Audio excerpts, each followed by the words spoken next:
Good morning, everyone. My name is David Nelson, and I have the honor of serving as the Chief of Department for the Detroit Fire Department. On behalf of the Commissioner, Chuck Sims, and our entire team, I want to thank you for being here today as we mark a truly special occasion. One that reminds us of the power of swift action, teamwork, and the resilience of the human spirit. Exactly 1 year ago, right here in the city of Detroit, Celest faced one of the most critical moments of her life. But thanks to the dedication, skill, and determination of our first responders, as well as the outstanding medical professionals at Henry Ford, she is here with us today. A testament to what happens when training, preparation, rapid response comes together at a moment of crisis. February is Heart Month, a time when we focus on the importance of heart health and recognize the warning signs of life-threatening cardiac conditions. Here in Detroit, we take cardiac care seriously. In fact, we are proud to be the largest city in the country to have earned the Heart Safe Community designation. This achievement reflects the commitment of our first responders, hospitals, and community members in making Detroit a place where those facing cardiac emergencies have the best possible chance of survival. Since 2021, every Detroit Fire new hire is cross-trained in firefighting and earns an EMT license. The department has been training members to be medical first responders also since 2014. This means that when a fire truck shows up to your medical run, we're trained to help. Our firefighters are not only here to fight fires, they're here to help with our medical runs. This level of training and commitment to excellence played a crucial role in saving Ms. Cole's life and continues to make a difference in medical emergencies throughout the city. While we always stress the importance of CPR and early intervention, today is about something even bigger. It's about the people. It's about the first responders who arrive within minutes, assess the situation, and use every tool and ounce of knowledge that they had to save a life. It's about the doctors and nurses who continue to care for Ms. Cole. And I'm a little choked up here because it's something to hear the story that I heard. It's amazing. It's amazing.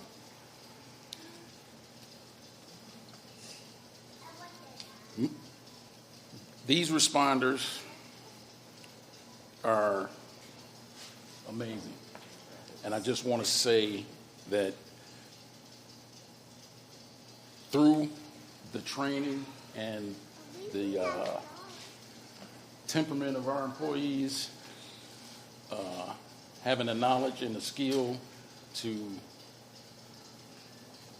absolutely save these lives in the city of Detroit, with the training that's been given to them, has been awesome.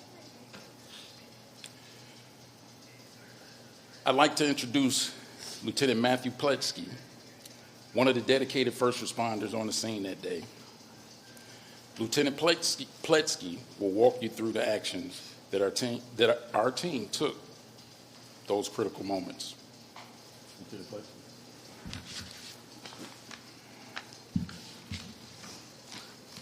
Good morning, Lieutenant Matthew Pletsky of Ladder 7. I was working here on the morning of February 7th, 2024. At approximately 900 hours, Squad 4 Medic 7 dispatched to 3400 block on Eastern Place for the report of an unconscious 33-year-old female. Upon arrival, responders were met by a frantic mother who led them to our patient. The patient was confirmed to be unconscious and pulselessness. EMT Liam Toohey immediately initiated manual chest compressions, while senior firefighter Christopher Glob, who's not with us today, provided rescue breaths using a bag valve mask with supplemental oxygen. EMT Donald Measle swiftly prepared and secured an advanced airway device, ensuring optimal ventilation. Simultaneously, firefighter Brett Bradford applied an AED monitor, which revealed abnormal but shockable heart rhythm. To maintain effective compressions, the team deployed an automatic chest compression device, a Lucas machine, and through the course of treatment on scene and during transport to Henry Ford Hospital, the AED prompted 5 shocks, all which were delivered promptly and effectively. Firefighter Bradford continued to assist Medic 7 during transport, ensuring seamless patient care. Upon arrival at the hospital, a normal heart rhythm was restored and palpable pulses were present. The patient was successfully transferred to the emergency department where stabilization efforts continued. The rapid response, technical expertise, and coordinated efforts of Squad 4 and Medic 7 teams were directly responsible for saving the patient's life. Without their knowledge, skill, and decisive actions, the outcome would have undoubtedly been tragic. For their outstanding performance and dedication to duty, the members of Medic 7 and Squad 4 are highly deserving of recognition. Their actions reflect the highest traditions of the Detroit Fire Department, embodying its core values of professionalism, excellence, and service to the community. Thank you, Lieutenant. We are giving the unit commendation to Squad 4 and Medic 7 for their outstanding work with this incident.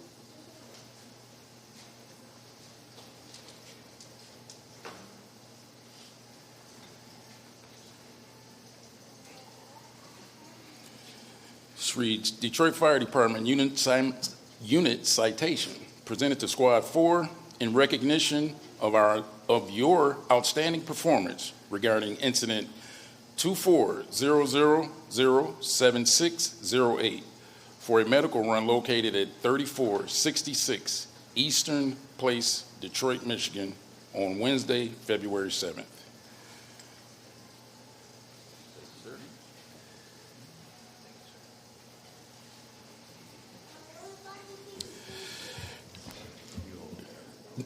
Next, we'll have team members. If you, anyone has anything to say? Anyone? Sure. If you saw her when we found her, it was a completely different sight. So it's very nice to see her up and talking and everything like that. So I don't really have much to say other than, it doesn't always go this way. It's nice when it does. And this is very nice that we actually get to meet who we got to save.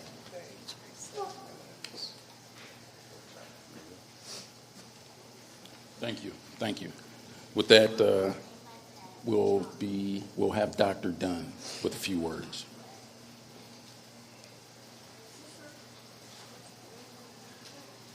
Thank you, Chief. My name's Robert Dunn. I am the medical director for EMS here in Detroit. And what we see today, and what we see other times that we're celebrating survivors, is a system of care that's in place that people in this room and people who couldn't be here today have worked on to improve the care of cardiac arrest. We've been looking at every single out-of-hospital cardiac arrest in Detroit since 2005, and we use that data to make improvements. And I just want to talk about briefly this chain of survival idea, right? So if somebody collapsed in front of you, we want you to call 911, right? That's the first step. You had to recognize that they need emergency medical care. You need to activate the system. The 911 operator will coach you through doing CPR if you haven't already started CPR. that CPR is essential in that bridge, that time before our first responders get there. Our first responders quickly deploy the tools that they have to save the patient and then transport the patient to the hospital, as they were talking about. And then the patient gets to a hospital where there's a system of care in the emergency department to assess the patient, to continue any efforts that are needed to resuscitate the patient, and then get that patient to whatever definitive care might be needed. And after that care is provided, to help that patient recover and get them back into the community so we can be here today.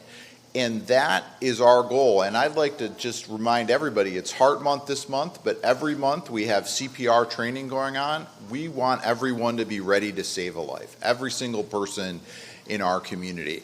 I want to put a little more focus for the next part of this on what actually happened at the hospital. I have Dr. Ball and Dr. Farha from Henry Ford Hospital who provided the care when the patient arrived at the hospital.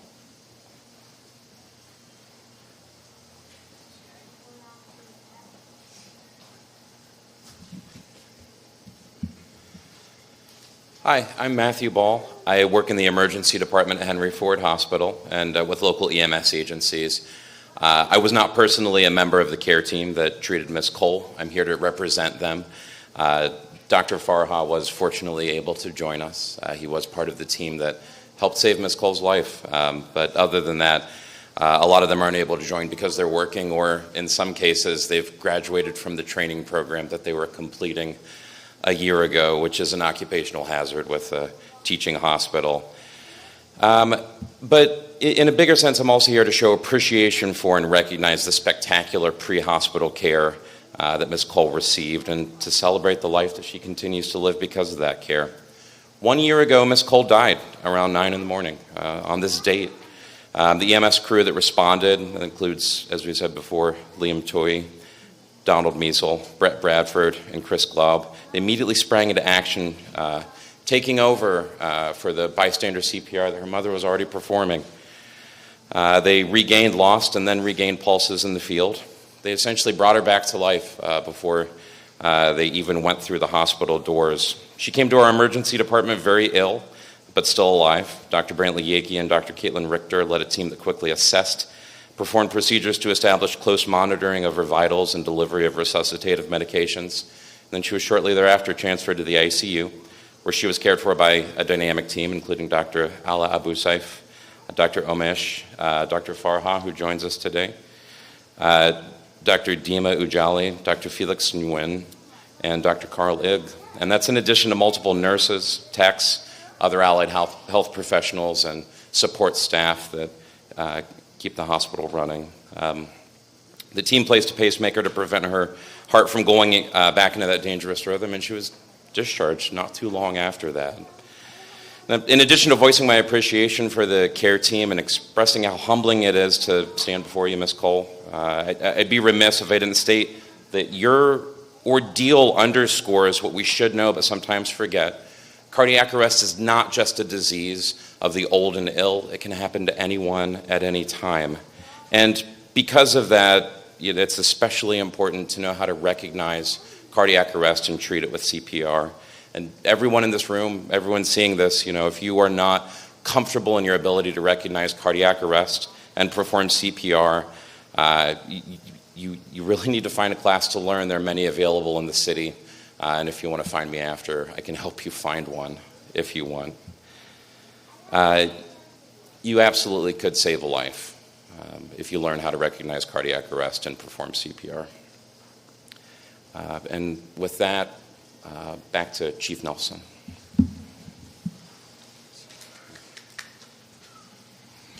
Thank you, Dr. Ball, Dr. Farhan.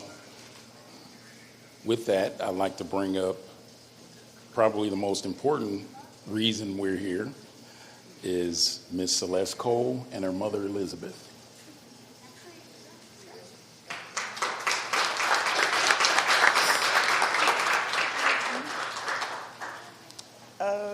Good morning, and I don't have much to say. I just want to thank every single last one of y'all for not giving up on me and coming to my rescue. I want to thank my mom for not knowing CPR, but doing what she had to do to keep me here until they came. I thank my son, who was only 4 at the time, who helped my mom with me. I'm just so thankful to be here. I'm thankful for everyone at Henry Ford that helped me, and with having no prior heart problems or anything, I'm just so thankful and grateful to be here, because I had no heart problems or anything ever until that day. And I'm just thankful to be here. Thankful to everyone that was there. Thankful to everyone that saved me. I'm just so thankful. Thank you all.